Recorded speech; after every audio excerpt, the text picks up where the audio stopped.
Hello boys and girls, welcome back to humanities with me. Hope so you all are doing great. तो आज का video है class 12 2024-25 के लिए, और आज मैं आप सभी के लिए लेके आ गई हूँ रोड मैप। और अगर ये सारी टिप्स आप फॉलो करोगे डे 1 से लेकर एंड डे तक, तो आई एम डैम श्योर सभी को 90% ज़रूर आएगा। बाकी आज के वीडियो में मैं आपको इंग्लिश का सिलेबस भी बताऊंगी। मेरे एक पर्टिकुलर वीडियो में मैंने ऑलरेडी डिटेल में इंग्लिश का सिलेबस एक्सप्लेन कर रखा है, बट उधर थोड़ा गलती हो गया था, इसलिए आज मैं प्रिसाइज मैनर में आपको फिर से सिलेबस बता दूंगी। और एक वीडियो मैंने ऑलरेडी बना रखा है कि कैसे आप अपना क्लास 12 का प्रिपरेशन स्टार्ट कर सकते हो, पहले वो देख लो। डिस्क्रिप्शन पर और कमेंट सेक्शन पर लिंक दे रखा है। और बाकी अगर आपको क्लास 12 इंग्लिश का कोई भी नोट्स चाहिए, आप मुझे टेलीग्राम में जाके ज्वाइन कर सकते हो।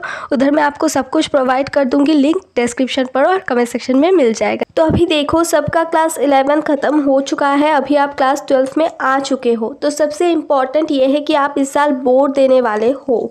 तो अभी आप बोलोगे कि हमने 10th में भी बोर्ड दे रखा है, बट क्लास 10th और 12 सेम नहीं है, इक्वल नहीं है। पहली बात तो पढ़ाई में डिफरेंस है, और सेकंड, जब क्लास 10th का पेपर सेट करते हैं टीचर्स, तब ये माइंडसेट से करते हैं कि पहली बार बच्चे बोर्ड दे रहे हैं तो थोड़ा आसान कर देते हैं।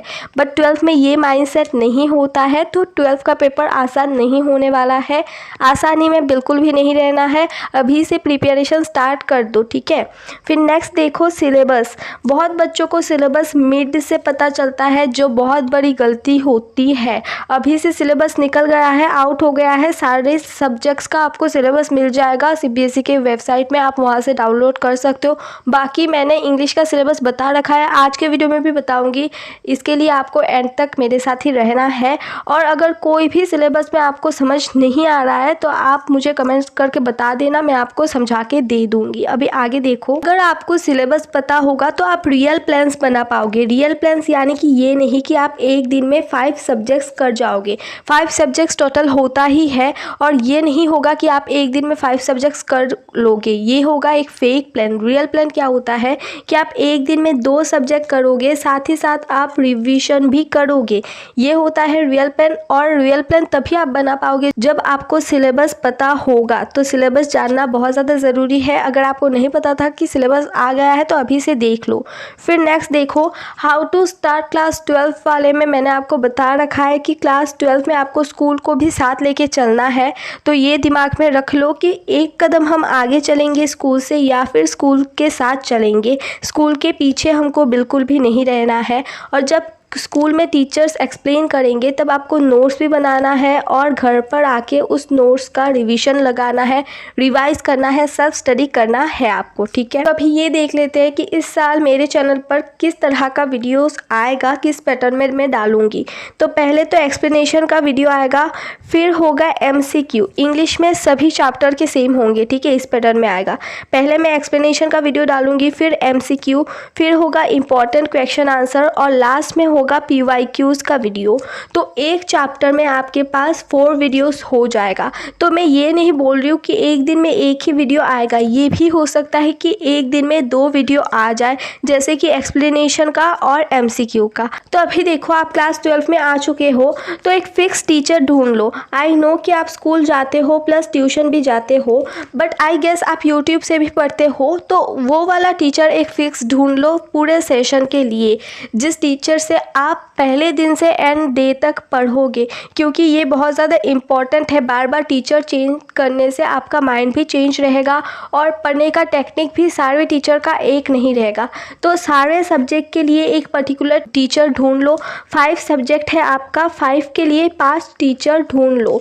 अभी देखो, अगर आपको चाहिए कि मैं आपको रेकमेंड करूँ कि सब्जेक्ट्स के लिए आप कौन से टीचर्स का वीडियो देख सकते हो, तो आप मुझे कमेंट में बोल देना, मैं आपको बता दूंगी। तो अभी नेक्स्ट देखो, आपको जल्दी सारा सिलेबस कंप्लीट करना है। और अगर आप जल्दी सब सिलेबस कंप्लीट कर दोगे तो आप बाद में जाके पीवाईक्यूज कर सकोगे, सैम्पल पेपर्स कर सकोगे, जो बहुत ज़्यादा इम्पॉर्टेंट है क्लास 12 के लिए। अगर आप ये नहीं करोगे तो कुछ नहीं होने वाला।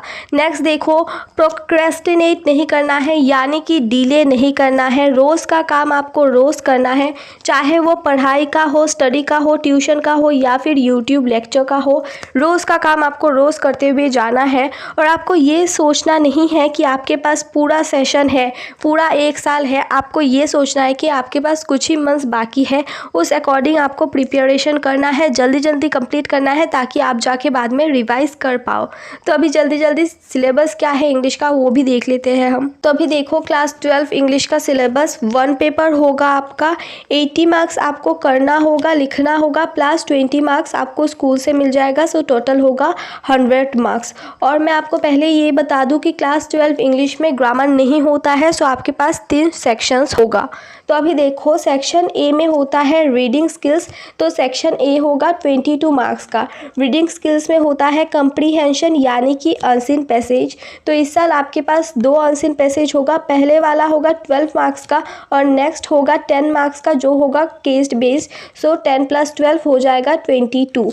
और अभी देखो 700 to 750 वर्ड्स में होगा आपका unseen passage. MCQ type question होगा, ऑब्जेक्टिव टाइप क्वेश्चन होगा और शॉर्ट आंसर टाइप क्वेश्चन होगा जो आपको लिखना होगा 40 to 50 वर्ड्स में। ठीक है, नेक्स्ट देखो सेक्शन बी यानी कि creative writing skills. Creative writing skill में होता है पोस्टर, लेटर, एडवर्टाइजमेंट, ये सब। तो सेक्शन बी होगा 18 मार्क्स का। तो पहला जो क्वेश्चन होगा वो होगा नोटिस, जो आपको 50 वर्ड्स में लिखना होगा और 2 क्वेश्चन होगा आपके पास, 2 में से आपको 1 करना होगा। तो टोटल मार्क्स होगा 4 में से 1 फॉर्मेट का, 2 कंटेंट का, स्पेलिंग और ग्रामर के लिए 1। फिर नेक्स्ट देखो, नेक्स्ट क्वेश्चन होगा फॉर्मल या फिर इनफॉर्मल इनविटेशन या फिर रिप्लाई। 2 क्वेश्चन होगा, 2 में से आपको 1 करना है। 50 वर्ड्स लिमिट है और मार्क्स है 4। फॉर्मेट के लिए 1, कंटेंट के लिए 2, स्पेलिंग और ग्रामर के लिए 1। फिर नेक्स्ट देखो, नेक्स्ट क्वेश्चन होगा लेटर। 2 क्वेश्चन होगा, 2 में से आपको 1 करना है, 120 से लेके 150 वर्ड्स तक। तो क्वेश्चन क्या होगा, application for a job with biodata और रिज्यूम। फिर नेक्स्ट क्वेश्चन होगा letters to the editor giving suggestions और opinion on issues of public interest. तो मार्क्स कितने होंगे, मार्क्स होगा 5, फॉर्मेट के लिए 1, ऑर्गेनाइजेशन ऑफ आइडियाज़ के लिए 1, कंटेंट के लिए 2, स्पेलिंग और ग्रामर के लिए 1। फिर लास्ट देखो, लास्ट में होगा आर्टिकल या फिर रिपोर्ट राइटिंग। 2 आपके पास क्वेश्चन होगा, 2 में से आपको 1 करना होगा। वर्ड लिमिट्स होगा 120 से लेकर 150 तक। तो मार्क्स कितने होंगे, मार्क्स होंगे 5, फॉर्मेट के लिए 1, ऑर्गेनाइजेशन ऑफ आइडियाज़ के लिए 1, कंटेंट के लिए 2, स्पेलिंग और ग्रामर के लिए 1। अभी देखो 2 आपके पास 4 मार्क्स का क्वेश्चन होगा और 2 आपके पास 5 मार्क का क्वेश्चन होगा। ठीक है, नेक्स्ट देखो, नेक्स्ट है सेक्शन सी जो होगा आपके पास 40 मार्क्स का। तो उधर था 22 + 18 सो 40, 2 सेक्शन मिलाकर उधर 40 था और इधर एक ही सेक्शन का हो जाएगा 40। तो सेक्शन सी में होता है टेक्स्ट बुक का यानी कि फ्लेमिंगो और सप्लीमेंट्री रीडर का यानी कि विस्ताज का। तो किस किस टाइप के क्वेश्चंस आएंगे, MCQ टाइप क्वेश्चन आएगा, ऑब्जेक्टिव टाइप क्वेश्चन आएगा, शॉर्ट आंसर टाइप क्वेश्चन आएगा और लॉन्ग आंसर टाइप क्वेश्चन आएगा। तो किस पैटर्न में होगा ये भी जान लेते हैं हम। तो अभी देखो, पोएट्री का मतलब होता है पोएम और प्रोज का मतलब होता है चैप्टर। तो फ्लेमिंगो बुक में से आपके पास 2 क्वेश्चन होगा एब्स्ट्रैक्ट बेस्ड जो होगा पोएट्री का यानी कि पोएम का, जिसमें से आपको 1 करना होगा।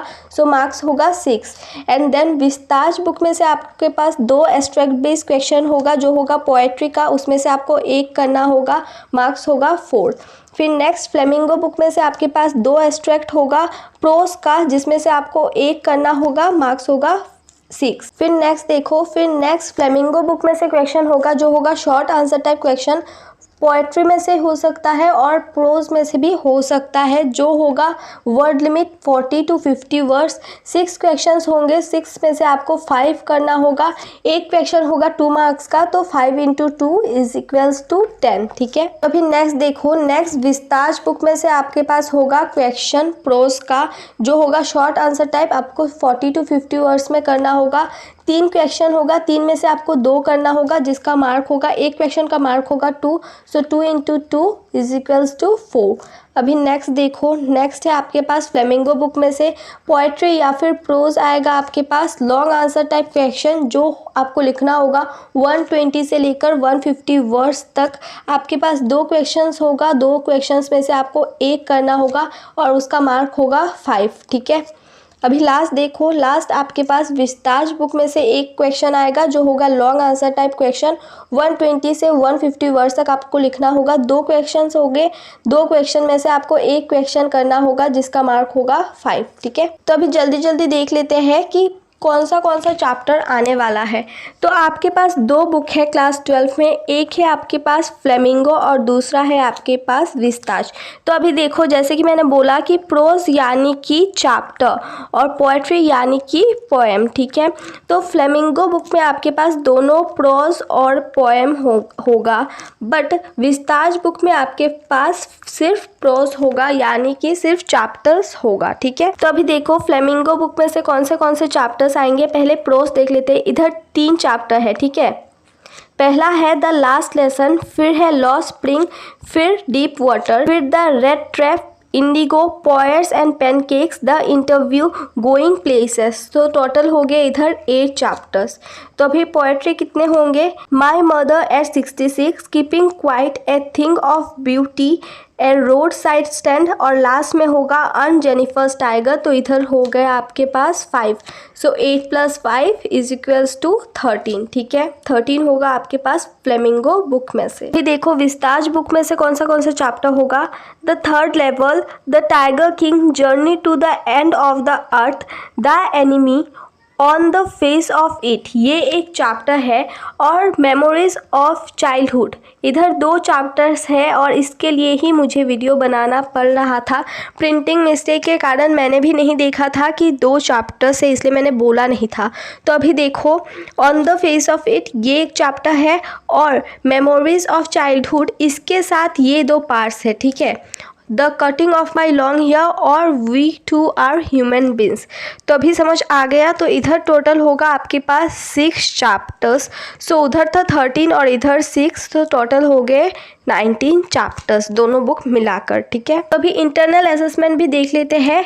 लिसनिंग स्किल्स के लिए आपको 5 मिलेगा स्कूल से, स्पीकिंग स्किल्स के लिए 5 और प्रोजेक्ट वर्क के लिए आपको 10 मिलेगा। सो टोटल हो गया 20 और आपको लिखना पड़ेगा 80 मार्क्स का। सो टोटल हो गया 80 + 20 = 100। ठीक है, जल्दी जल्दी बता देती हूँ कि आपको इस साल मेरे चैनल में से क्या क्या मिलेगा। पहले तो NCERT एक्सप्लेनेशन। NCERT एक्सप्लेनेशन यानी कि जैसे NCERT में बोरिंग सा होता है, डिफ़िकल्ट वर्ड्स होते हैं, वैसे नहीं, मैं आसान तरीके से आपको समझा के दूंगी। जो स्लाइड्स बनाऊंगी बहुत ज़्यादा इंटरेस्टिंग होगा। फिर सारे चैप्टर्स के लिए PYQs, sample papers, important question answers, MCQs और टिप्स एंड ट्रिक्स। तो जैसे हमेशा मैं लाती हूँ वैसे लाऊंगी ही। और अभी बात कर लेते हैं कि मेरी तरफ से आपको फ्री ऑफ कॉस्ट क्या क्या मिलेगा। फ्री आपको नोट्स मिलेंगे, free question answers, important question answers free PYQs और सैम्पल पेपर्स, और लास्ट में जिस स्लाइड से मैं आपको पढ़ाऊंगी वो भी मैं आपको फ्री दे दूंगी। इन सब के लिए आपको बस इतना करना है कि आपको मेरे टेलीग्राम चैनल को जाके ज्वाइन कर लेना है। उधर मैं आपको सब कुछ प्रोवाइड कर दूंगी डिस्क्रिप्शन पर, और कमेंट सेक्शन में मैंने टेलीग्राम चैनल का लिंक दे रखा है। All right, that's all for today's video. Hope so आज का वीडियो आपको अच्छा लगा होगा। If so make sure to like, share, subscribe and comment down below कि कैसा लगा है। मिलते हैं बहुत जल्द। टिल देन बाय, और जल्दी जाके टेलीग्राम को फॉलो कर लो। बाय।